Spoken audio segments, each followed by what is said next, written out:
all the things I had learned and needed to unlearn in this experience. So that's how I came to free birthing. And then, of course, wild pregnancy, taking care of myself in non-conventional ways, right? But that are really truly ancestrally connected to us as women. We just aren't educated in that way. Hey everyone, and welcome to yet another episode of Entering Motherhood, a podcast dedicated specifically to new moms going through this amazing journey in life. I'm your host, Sarah Bilger, a postpartum nutritional coach / mechanical engineer. And as always, I'm so excited to be here with you and share all of the information I've been lucky enough to obtain since becoming a mom. In this episode, we talk with Dr. Kayla Abeid about her experience with free birth and what the journey of motherhood has looked like for her.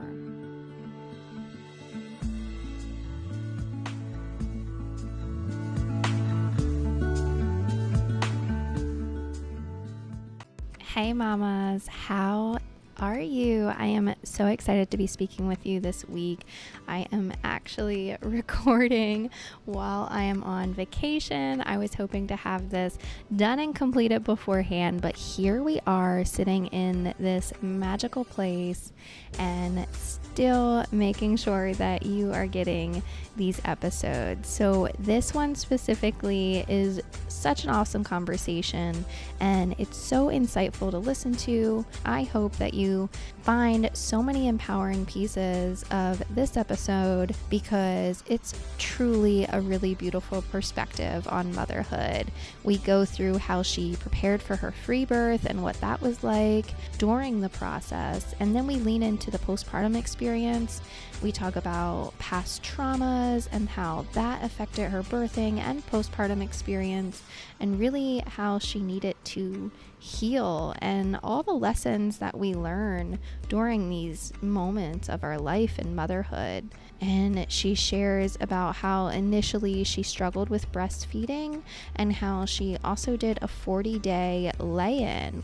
We touch on how having to leave our babies when we go back to work is a decision that a lot of us mothers have to make, and it's different for every mother. And we talk about the aspects of self-care and how to really focus on the mental side of self-care. Overall, the vulnerability and the ability that Kay has to express this transition of entering motherhood is just amazing, and I hope that this conversation inspires and lights you up as much as it did for me. So pop in those headphones, turn up the volume, and let's get this episode started. Hello and welcome to Entering Motherhood. I am so happy to have you here today and get this conversation started. So how about you go ahead and introduce yourself? Awesome. I am Kay Abeid. I go by several things. Dr. K, K. My full name is Kayla, but I think K has stuck. It was KK when I was a little girl, but through adulthood, I've learned to drop the K. So yeah, I am a mother to two littles. I am a prenatal and pediatric chiropractor and nutritionist by trade. I work with women. I do all things motherhood, all things centered with women. I just love loving on women. So when you reached out, I was beyond excited to be a guest on here because motherhood has made me even more so of who I am meant to be, and I'm so proud to share my experience with that. So thank you for having me. Yeah. So how old are you have two girls? I have a son and a daughter. My Okay. son is 3, just turned, and my daughter just turned 1. So they're almost exactly 2 years apart. And what was your journey looking like before you had any children? Like when did you really start thinking about motherhood and what was that like? Oh my goodness, that like kind of slapped me in the face. So growing up, I never wanted children actually, and I tell this story all the time. I remember it like it was yesterday. I was sitting in Mr. Carcelli's geometry class and we were talking about children. It was just a topic of high school. It was like everybody was like, "I can't wait to have kids. I'm going to be a great mom." And I was like, "Ugh, I want nothing to do with motherhood. Like, I want to have a career and I want to be this and that." And I just remember everybody looking at me like I had 12 eyes. Like, how do you not want to be a mother? And I told the story that my mom had 2 very traumatic births and, myself and my sister 8 years apart. That stuck with me, those birth stories and that birth trauma, I really think took a lot for me to process because I didn't know anything about birth because we never talked about the positive birth experience or what birth actually was other than just, like, reproducing a child, right? And so it wasn't until I was really, I think, in my 2nd year of chiropractic school, graduate school, that we were learning about pediatrics and the prenatal population. I was so disinterested. I was like, I do not want to serve that population. I am not looking forward to that. I'm just going to learn what I need to know. And then I literally woke up one day and me and my husband have been together for 10 years. And so we were about 5 years into that relationship at that point, living together, already, I think, engaged to be married, if not already married. And I was like, I woke up one day, I was like, I'm obsessed with everything pregnancy. Like, it's just like a switch, someone turned it on. And I just, from then, it was like a light bulb. I couldn't stop. I was like, I need to have a baby now. It was so strange. And I remember my husband, we grew up as children together. So we've known each other our entire lives. And he's always wanted kids, like as soon as possible, wanted children. And he was, willing to wait and hoping that I would come around. So I don't know if he like sprinkled some magic fairy dust on me while I was sleeping. Some subliminal messaging in your sleep. Yes. And so I was just, from then on, I was obsessed and I dove in immediately. I was on the path to become an animal chiropractor and in that education system outside of the conventional chiropractic school system. And even I continued with it, finished it, but I just like immersed myself in pediatrics and prenatal. And here I am today, obviously full fledged. That's the work that I do. So it's funny how life will hit you with the things that you're meant to do when you least expect it. Yeah. Oh, that's wild. And I mean, like you're so happy with that decision and stuff now. Yes. So like it is kind of crazy that it's just like that like spark that really takes you Yeah. to go down a new path. I couldn't No. imagine my life not doing this work at this point. So I look back and look at those moments that are, like, archaic, like, "Who were you? What were you doing?" Is your mother still around today? Yes, she is, and I will Okay. say she was the most supportive throughout both of my birth experiences on how I chose to birth, and she is just a light of inspiration to see how someone could come full circle from experiencing 2 traumatic births to supporting and being a huge advocate, honestly, for women and how they choose to birth. So it's beautiful. Yeah. Well, let's kind of give a rundown of, what you were doing to prepare for your birth, your first birth, and what kind of sparked your interest in wanting to have a free birth and what that process was like. Yeah, so I remember, again, through all of the obsession of pregnancy, I just remember being in chiropractic school and hearing all the professors who've had children, or even a lot of my peers who, I mean, we were adults, obviously, who were married and having children, who've had home births. And I was like, you know what? If I were ever to have a child, I would absolutely do it at home because I did grow up a really sick child. So, I mean, from birth, because of my traumatic birth experience, from being born traumatically, I was colic. I couldn't hold food down. I was very malnourished. I was very unhappy. I spent most of my childhood on lots of antibiotics and having procedures and scopes. And I spent a lot of my childhood in and out of that system with them not being able to find anything. And it really wasn't until my high school years that I was formally diagnosed with things that would be of benefit for me to see that I needed to make positive natural changes for me to experience that. So that was the biggest part of that for me. And I remember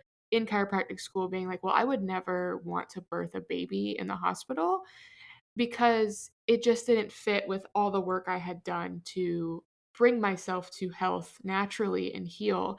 And so I had thought when I, became obsessed with pregnancy, like, of course I'll have a baby at home, but I never even knew what that would look like, right? Because I was so pure and innocently just engaged in the excitement of what it would be like to be pregnant that I didn't really look at the fine details.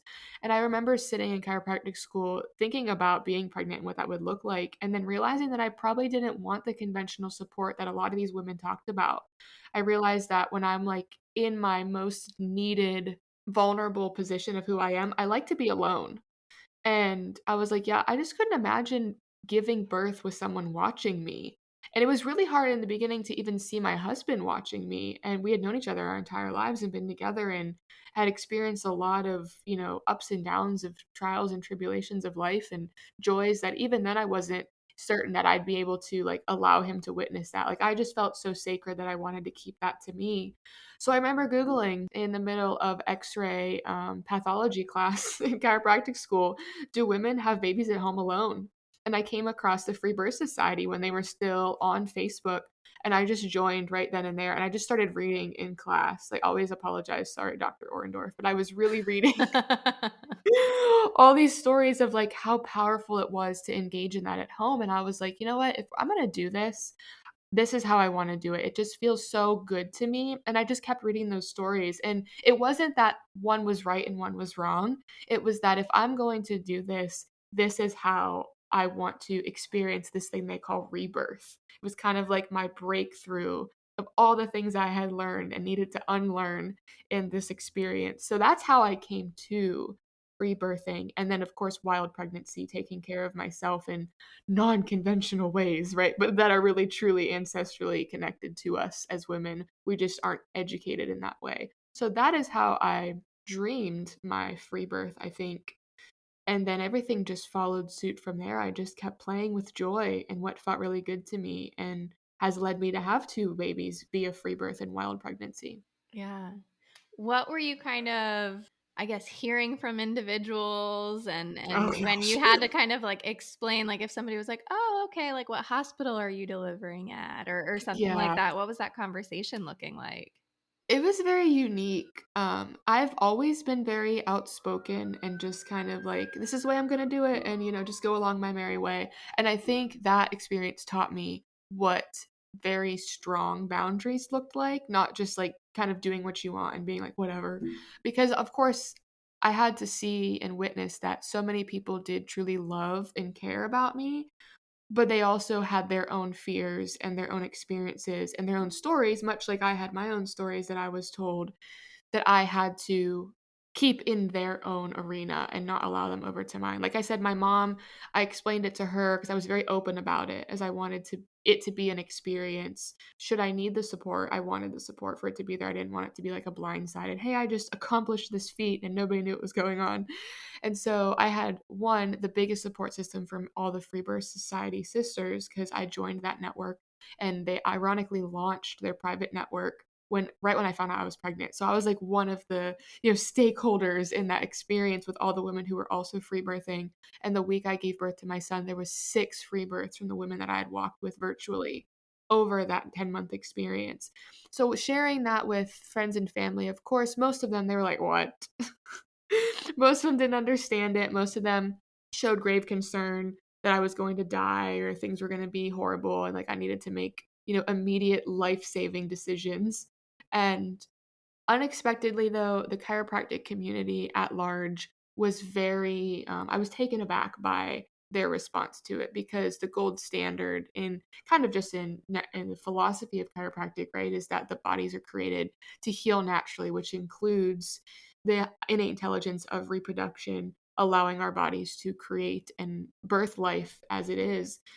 And so when I was open with a lot of my peers in chiropractic school of and also the, faculty and staff, as well as mother mentors of mine who've been in practice for several years, they were very uneasy. Like, "Well, of course you're gonna have a home birth, but, like, you should probably have somebody there," as if, like, they were gonna control it, and it reassured within myself what I was doing because I just kept saying, like, "This is my choice, like, this is my radical self-responsibility. Whatever unfolds is what I chose." And that really set in place that theme for what has led me to this entire experience and journey that I'm on. So I'm grateful for it, but I was really saddened, I think, during my first birth that so many people who truly trusted birth were pressed enough to actually question whether they actually believed in birth or not. And after so, of course, everybody turns the other cheek, right? And like, "Oh my gosh, it worked. It was successful. You didn't die." I remember my father-in-law, when we called him in the morning to introduce his grandson to him. My husband was like, "Do you want to meet your grandson?" And he was like, "What? What is Kayla alive? Did she die?" Like, So, like, people are always taken back, and it's just funny to laugh at all of everybody's responses, but afterwards, they were all, "Wow, I can't believe that happened, like, that was luck, that was pure, you won't do it again, right?" And, unbeknownst to them, I did do it again. But I learned so many beautiful things throughout it, and also awakened a community locally of people who I know trusted birth, but also it had to kind of dig a little bit deeper of, like, did they really trust birth? Because I think a lot of the birth network, because at this point in time, I was already up and coming in my chiropractic career professionally, because I had my son when I had already graduated and opened my practice, and so I think for a lot of them, it was kind of like, not pushback, that's not the right word, but more of like an eye opener, if you will, of like, "Wow, that someone has gone public about free birth," which typically isn't the case because women usually free birth and are turning inward because they're risked out of the system or not feeling supportive or don't financially have the capabilities to have the birth they want outside of the system. And for me to go public about it got a lot talking in terms of, like, the midwives that I absolutely love and adore, and a lot of the doulas that I was referring clients to and doing the work with women, and that was the biggest beauty of it, to see women actually come and support women even if they don't authentically agree or wouldn't ever do it themselves. Because I had lots of midwives and doulas who've had free births because they wanted to try it amongst their multiple children, and they were like, I did it and it wasn't for me, so I'm probably gonna sway you against that, and I'm like, "I hear you, but, like, I wanna experience that. I wanna know if it's Mhm. for me or not, and if I need somebody, I know and promise I'll reach out." So that was a very primary, lesson that I had to learn, I think, as a professional, but also as a mother in learning boundaries for myself, for my children in the future, and then for my career too. Yeah. Yeah, I think that is important to remember. Like, just because someone else had a different experience doesn't mean that we have to then be like, oh, well, I tried it. It wasn't for me. Like, you shouldn't do that. And it's like, same, like, with you having a free birth, like, how do you feel like when other people are going to prepare for their birth? Like, I think we all have to feel comfortable in the way that we're birthing. Like, listening to your story, like, it sounds so, like, empowering and, like, amazing, but, like, I'm also internally thinking, like, I could never do that. Like, and, like, I think it's just, like, I like to have people around me, like, when I'm going through something like that. Like how you said, like, in the beginning, you knew you wanted to do it alone. Like, you knew, like, when you were in that vulnerable state, you don't want somebody watching you or looking at you. And like, I am all for like, tell me what's going on. Like, I can't see that. So you are my eyes. Like, explain, or Yes. like even just like holding my hand or something like that. Mhm. Like how do you feel like when you find out a friend is pregnant or just one of your clients? Like, how are you explaining birth to them because of your experience? Yeah, I think that's the beauty of all of this too, is like when you have an experience that the majority doesn't have, you not only or I not only wanted not that specific experience, I wanted the experience of women feeling that they're in power. And so, of course, I am always working with women. At this point in my career, I only work with women of the preconception or restoring fertility or prenatal population. That is all I exclusively see. So I'm constantly having these conversations in the conventional chiropractic world. And I always lead with exactly what I said to you, is that when you're in your most vulnerable state, like, what do you need? Because that is what birth is. It's an opportunity for you to grow. And so I truly look at birth as a pregnancy and birth as a regenerative period. It's a period of abundance. It's an opportunity for you to heal some of your most innermost, unspoken traumas, even if you're not going to acknowledge them, right? Like, that's a subconscious ability for your body to be reborn, and to heal it postpartum, which is huge, a huge part of birth. It's not just birth, it goes into postpartum as well, because postpartum is forever and birth is literally less than a 24-hour experience. And so, with that, I always say to everybody, like, you probably found me because of some weird free birth thing, right? Or someone that you want to have birth in power. That's usually how it happens. But I know that this experience was mine and this is your journey. So I'm walking this journey with you, whether it's in the hospital, whether it is at a birth center or whether you are wanting to do it alone. Because I do get a lot of women that ask me if I could be present for those experiences in terms of their, like, I do serve a lot of free birth clients as well, chiropractically. And so a lot of the women ask for me to be present at those experiences. And I, at this point in time, currently take the role of like, let's just do the mindset work. Like, so I do the mindset embodiment coaching, if you will, and sisterhood experiences with women outside of chiropractic to get their mindset prepared for not just birth, but for whatever divine power they're looking to tap into. Because that's our gift as women, right? We have an opportunity to use what God gave us as a woman to heal ourselves and to heal others.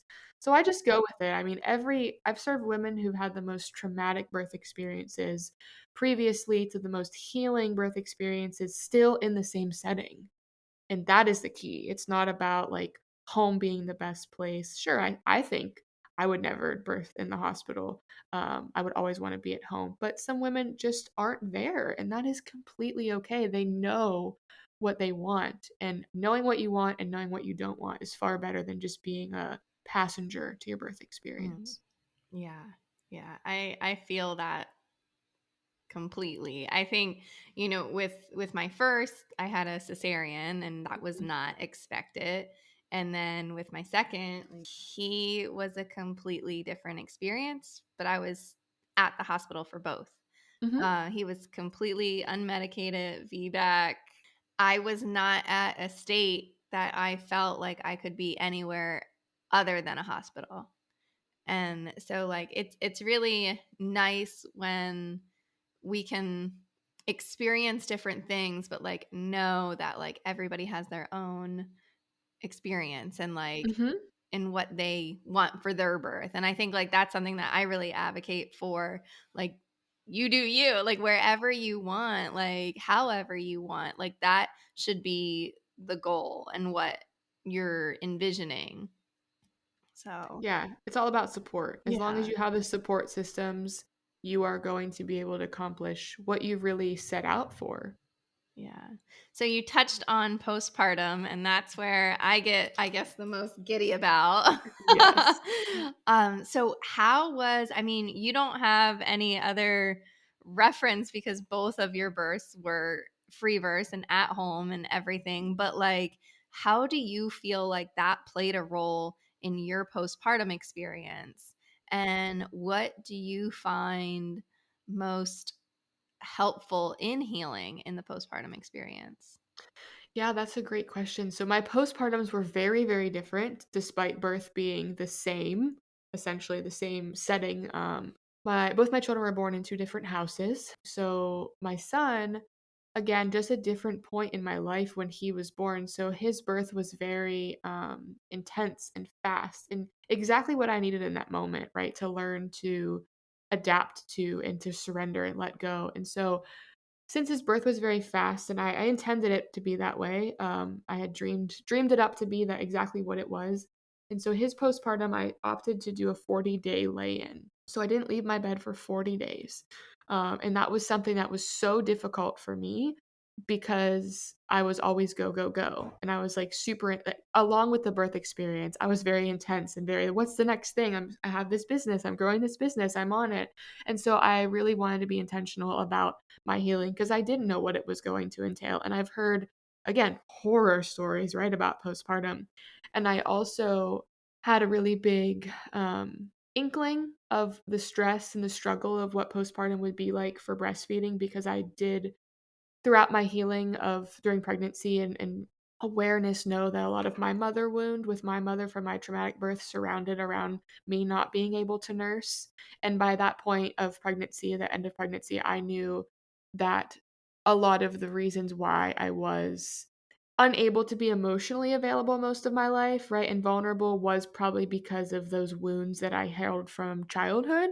And I did a lot of the inner child work during pregnancy because, awareness and acknowledgement of pregnancy is what the healing asks us to do. So I expected postpartum to not be an easy ride. I looked at the postpartum as the challenge, not birth. Birth was like getting on the roller coaster, right? Postpartum was the actual roller coaster ride. And I did experience just that. I had a very, very traumatic breastfeeding journey with my son. And actually today, 3 years later, we are closing that breastfeeding journey and saying goodbye to that today. So today is a monumental day, honestly, in terms of that trauma, and it's come full circle. But we had a really tough time in terms of oral ties and learning to latch. And I was very stubborn and I didn't want help in terms of the tools. I didn't want to pump. I didn't want to use the shield. I was like raw, completely destroyed, bleeding everywhere, crying, and still trying to latch him. And I look back at that experience now and see, and it's a tender woman that was just really wanting to heal what she didn't get herself and wanting that with her child.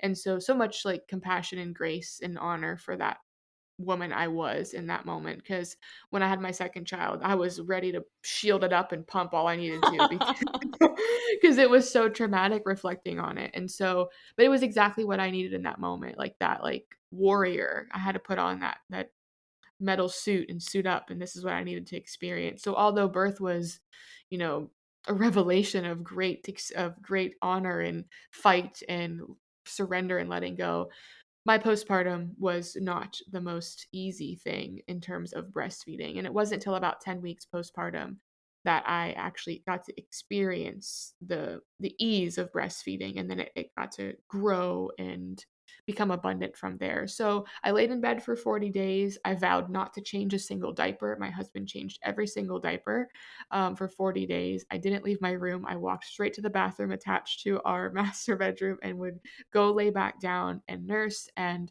I hired a postpartum doula. And she had made me all the foods, brought me all the things, came and took care of the house, anything I needed, laid in, massaged me, honored me. And I think that was my saving grace of keeping myself in the mental game, and not turning and shying away from who I was and just being able to fight the fight of nursing every single day. And that was integral, like being able to slow down and realize that I was living in the moment and in the present, even though it wasn't the most exciting experience. I did truly love motherhood. I learned how to love motherhood despite it being difficult and hard. And I had all the support system. That's how I know all the people I know today. I had made great relationships with the lactation consultants and all of the La Leche League and all of the doulas. And I was messaging everybody. And I had the most perfect support system. But the biggest aspect was like this, my head, my mindset. So that was my first postpartum. It really healed so much within me. And even reflecting back to, today when we're closing this breastfeeding journey of 3 years with my son, it's beautiful, and there's so many lessons that now I'm gonna do it all over again when I decide to wean my second in, whatever time that looks like. I'm different versions of myself, and I think that's the biggest thing women don't expect is, like, your birthing version of yourself is completely different than your postpartum version of yourself, and it's maybe 2 minutes difference of time that you transition into that, and then we're expected to, in this society, go back to work and care for ourselves and support other family units or go back into cooking or not give ourselves the space, the tender love and compassion that we need as women. It's like birth is over. Okay, let's move on to going back to the real world. Yeah. Yeah, I feel that so much. I mean, you're talking about sitting for 40 days just only in your room. And I feel like with my first, it was a little bit easier to relax and, enjoy those moments. And for the most part, like we were only in a small apartment. So there really wasn't like much moving around. But I went back to work at 9 weeks postpartum, Mm, fully separated from my baby for mm, hours at a time. wow. And it was rough. It was not something, Mhm, I mean, it was something that I knew was going to happen. And like you said, that like before birth and after birth, like before she was born, I was like, oh yeah, I'll come right back. Like, no problem. Like, it's okay. But once that moment came, it was horrible. Like, I didn't mhm, wanna leave her. I was so sad. I couldn't focus at work because all I wanted to do was be with her, and then when I was with her, I felt bad that I wasn't doing enough at work. And it was just like Mhm. a struggle that I was like constantly going back and forth with. Yeah, absolutely, and I see that all the time with women, and I don't I mean, when you're working with women who are maidens and never walked the motherhood journey yet, and they're just so giddy about, like, the success of their career and being able to have a child, I was there too, and, I mean, I didn't have a brick and mortar office, I was completely mobile, so I wasn't tied down to anything, so I was able to do the 40-day lay-in. But because of my birth and how intense and breakthrough it was for me of what I'm capable of, and then although I had a postpartum that was difficult and, I mean, something I needed to adapt to and process, I was able to do that work in 40 days because I wasn't tied to anything else. And so I took 3 months until I decided that I was gonna go back, and honestly, when I decided to go back, I said, "There's no way I'm doing this unless I take him with me." So, I know that intensity of his birth was so purposeful in that I opened a brick and mortar office wearing a baby for 6 to 8 to 10 hours a day, 4 days a week, and went back and grew my business so much that I needed to hire help and had to move office spaces, and so I totally relate to that, which sets me up to my entire lesson of postpartum the second time around is, like, even though birth and postpartum were monumental in healing and not traumatic, like, unfortunately, most women do experience, and going back to work is a trauma, I didn't care for myself the way I should have. I still pushed the envelope of what society expected of me because going into my second pregnancy I was working. Gosh, I mean, you have your own small business so that you work less, but you actually work more, right? Because you're not getting paid hourly, you're just putting lots of time in. So, I was taking my son to networking events. I was meeting with people and doing strategic partnerships. I was having events at the office. We renovated a complete 1,800 square foot office, hired staff, grew the office. I was seeing 150 people a week by myself with a baby, wearing a baby. I then hired an in-office nanny to hold him and change him in between me nursing him because I couldn't carry him anymore. My husband was in chiropractic school trying to finish so that he could come out and help me. And then I got pregnant because that's how it magically works when you play Russian roulette. And you start talking about wanting another child and then you just have one instance that it just happens and oh my gosh, now I have one baby who is I don't know like 15 months and I'm pregnant and now I have to go through pregnancy. And at that point, health was not sustainable. I was not able to care for myself the way I needed to. There was days in my first trimester in the office that I would get here at 7 a.m. I would leave at 7 p.m. I would probably drink a glass of water and barely eat a meal because I didn't have any lunch break. I was constantly serving, serving, serving, and I wasn't setting time aside for myself. So my second pregnancy was a disaster of self-care. I mean, sure, I did all the things I needed to. I mean, I was getting massages, I had regular chiropractic care, I was getting acupuncture, craniosacral therapy. I was doing the things, but the mental aspect of self-care was so different than with my son. And so that led me to, at 27 weeks pregnant, we had just moved closer to the office, bought a house. We're doing lots of renovations outside to get the yard ready for our small pack of 5 dogs that we have, and getting the land prepared and graded, and cutting trees down, and putting up about an acre of fencing. And so it was finally the day where all of that was like complete, right? At like 27 weeks, and the boys were sleeping, and I went outside and I was just, like, taking in the air for, like, the first time in really since I could remember, since probably opening the office, and I took a picture of, like, the entire backyard of, like, all the changes that we've made and how beautiful it was to just, like, smell the air, and I look over to my left, and the pack of 5 dogs is coming straight at my knee, and they took me down and twisted my foot. I had a Liz Frank injury, tore ligaments, fractured 4 bones in my foot, and was stuck and couldn't get up, 27 weeks pregnant. Basically screamed for help for about 10, 15 minutes until my husband woke up hearing me in the chair. And that is what the rest of pregnancy looked like. So I wasn't able to walk for 16 weeks. My pelvic floor took the brunt of it. I was not able to go to the bathroom on my own. I couldn't walk. I had to crawl upstairs because there was a bathroom in our new house on the split level, not on the main level. We had to go up, down, or downstairs to get to a bathroom. I had to be vulnerable and asking for help, which I was not good at clearly, and that's what got me in that position. And so I had to ask for help. I had to step out of my office. I completely couldn't work.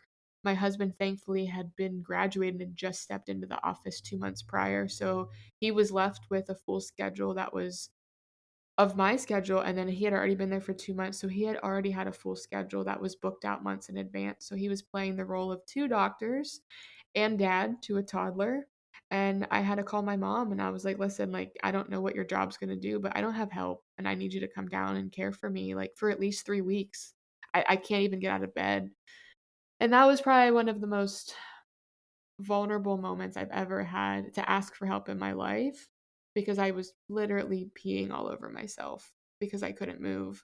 I was so broken because I wasn't able to be what I like set myself up to be. Like I was never this broken in birth or postpartum.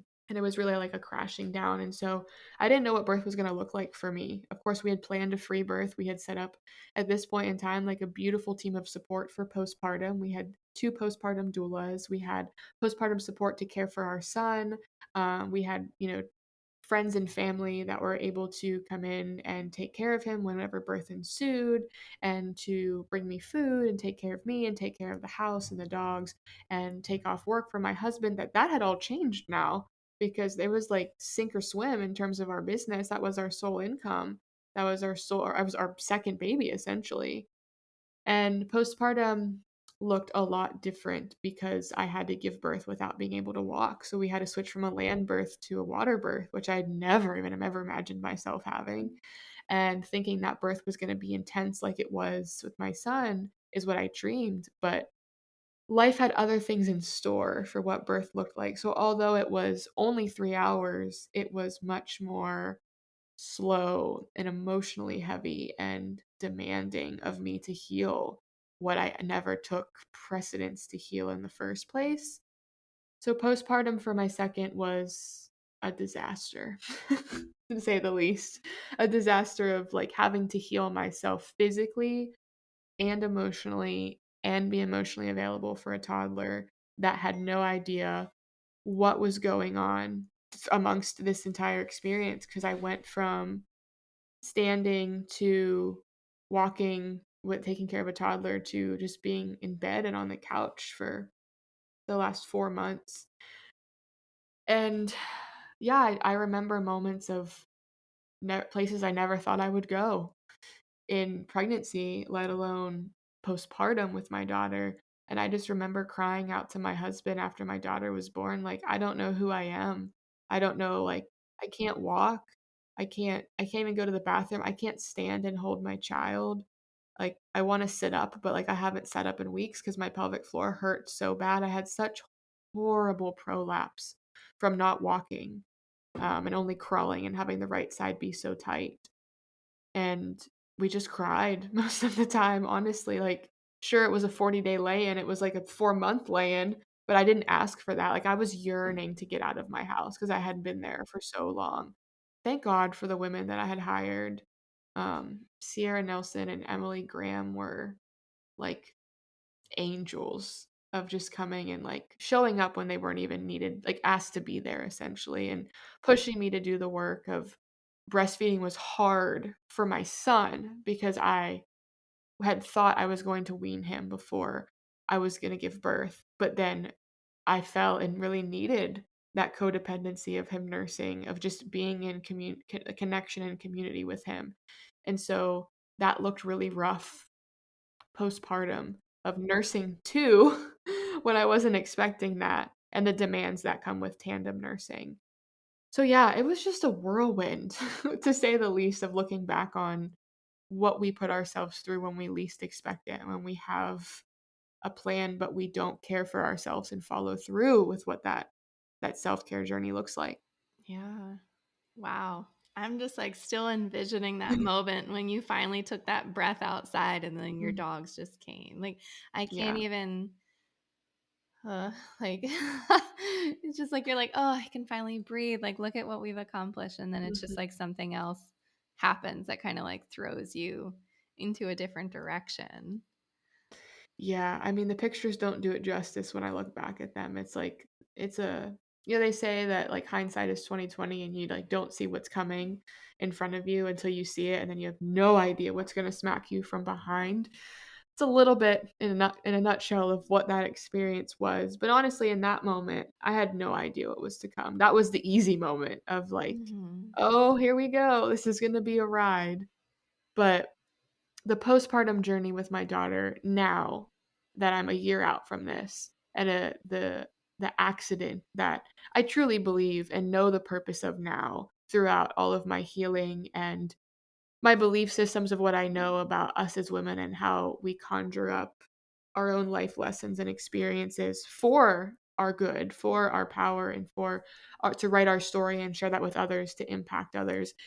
I wouldn't be where I'm at now without it. So everybody always asks me, like I recently spoke in front of a group of a couple hundred chiropractors sharing my story and being vulnerable, which took immense power to even just be able to speak it in front of tons and tons of women primarily.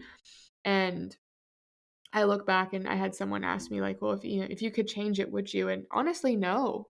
I wouldn't change it. I would go back and experience it again because I wouldn't be where I'm at now. And I think that's the power of birth and postpartum, right? Like we go through these struggles and how many women I see that after postpartum seek to help other women. Like that is beautiful. Like I'm sure, you know, this podcast probably has a lot to do with that, right? Of serving women a capacity that we don't know we need served in until we experience it firsthand. Yeah.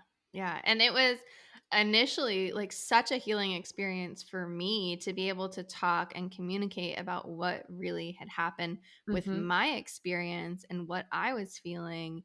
And I mean, being able to have conversations like this is like Yes. exactly like what I feel so driven to do, because these stories need to be shared if, the individual wants to talk about them, because it's going to resonate with somebody. It's going to help them heal along their journey, or at least like become more aware of something that they may not have thought of before.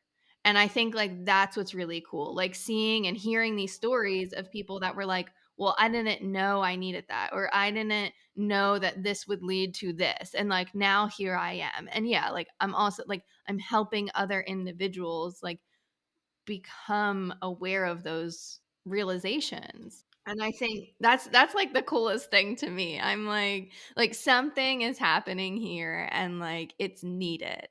And that's why I continue to do it. And I'm super grateful that you're doing that because just working with women in general, again, no matter where you're at on the spectrum, tapping into the ancestral knowledge that we haven't been formally taught. Like, we have never in K through 12, no matter if you're homeschooled, private schooled, or public schooled, there's no curriculum set for, 1, how to process or acknowledge and be aware of our emotions and what to do with them. And just like my experience, nobody ever talked to me about birth. Like, sure, there's sex education, but that is so rudimentary in what we experience as women. And so they like if you tap in to the knowledge that each woman has and we bring that to the forefront, it doesn't matter what your birth experience or postpartum experience is. It all encompasses the need for each individual woman's specific rebirth journey to be who she actually already is and just doesn't know. And that's why I love doing this work, especially even working with women through fertility, which is a huge passion of mine because I went through something very similar with all of my health issues to get to this point. It wasn't a matter of just becoming obsessed with pregnancy and getting pregnant. It was a very long journey of having to heal that emotion Mhm. attached to those things, which is exactly what postpartum is. Like maiden and motherhood, postpartum and preconception are literally the same thing. It's just the lessons that have unfolded in between. So I love the postpartum journey, honestly, more than the free birth journey because birth is a minute. You sure it's maybe 24 hours, but it really is a minute in the grand scheme of like motherhood and parenting and being like a sovereign radical woman and like taking responsibility for with the things that you choose in your postpartum and in your parenting experience. Yeah. To that point, do you believe that we can have a rebirth experience without having children or birthing children? I personally don't. I think there's a lot of rebirth experiences throughout our life walk. Like working with women, I see so many somatic journeys. Like I truly believe our purpose here is to just experience life. Like we don't get to experience this in any other way except for through our somatic journey of touch, sight, see, smell, taste. I mean, just movement and ability to flow. And so, while a lot of those maidens who do not choose motherhood um, are extremely powerful and not unjust, I mean, they are purposeful and empowering. There's just a different experience that comes with like walking through the birth portal and I look at things and I always have this conversation with women. I've moved to throughout my experience over the last year, there is no good, there is no bad, there is no right, there is no wrong. It's how we perceive it, right? Like, because I could give you my glasses and think you're gonna see through my experience, and it's not. They're not your lenses. Like, we all have our own divine journey that we're gifted to experience and learn from here.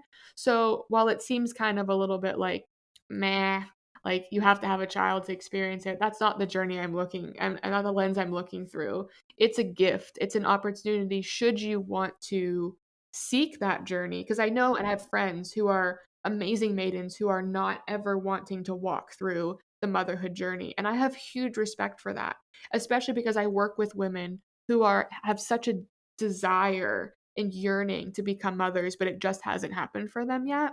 So I try to take the lens that I see through of I have someone on the spectrum who absolutely does not want that, but someone who's done everything they possibly can to have it. And I have to look through and see what's the difference. And for me, it's the part of the work of why I'm doing what I'm doing. It's the emotional mindset like complex that we have of how we perceive. So I will say when I'm working with a couple for fertility, the biggest question I always ask of them is like, what does it look like for you if you never got to be a mother? Because people don't actually tap into those emotions, right? Like they never look at what it would be like if they didn't not get that way, but if they actively chose something else. And I think that's a lot of the reason why, in my mind, we see women who are using reproductive services or fertility services that just aren't successful for them, then all of a sudden choose something as adoption or co-parenting or something of that aspect and they get pregnant right away. It's because our mindset around what our belief systems are as women and what we're capable of and like our actual divine power to tap into the gift of being a woman. And so when I work with women in fertility who have great success, we don't do like the supplementation, the reproductive services, all the drugs, all this stuff like that. Like a lot of these women leave those systems because they've been doing them without success for years.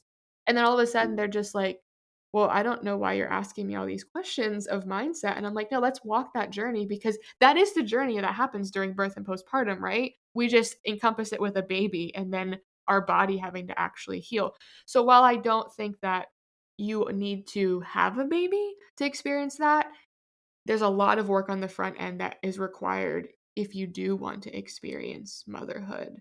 And I have that conversation with people in the most Western medicine of mindsets, and it's a difficult one to have. But I've walked that journey with several women now who do have their babies in arms, and they can look back and reflect and be like, you know, when you asked me to envision what that baby would look like, I never thought of that. I was so stuck on what medication do I need to take today? What do I need to inject today in order? How many eggs am I getting? Like it's so just like so sticky in terms of what we actually dream. Like you're not dreaming anything when you're just awaiting an actual count number on how many eggs were retrieved or how many viable embryos you have or, you know, how many things are wrong with your body. But when you actually like play and dream of what that child may look like, because you're actually dreaming of the child, you're not dreaming of an outcome. Like you want an experience. So connecting to that is what I focus on. And that's when women get to have all the things that they want. no matter if it's an actual literal child or it's a rebirth of a career baby, right? Or like an experience of just being joyous and fruitful in your cash flow. I don't know. Anything that relates to women all boils down to our emotional thought complex.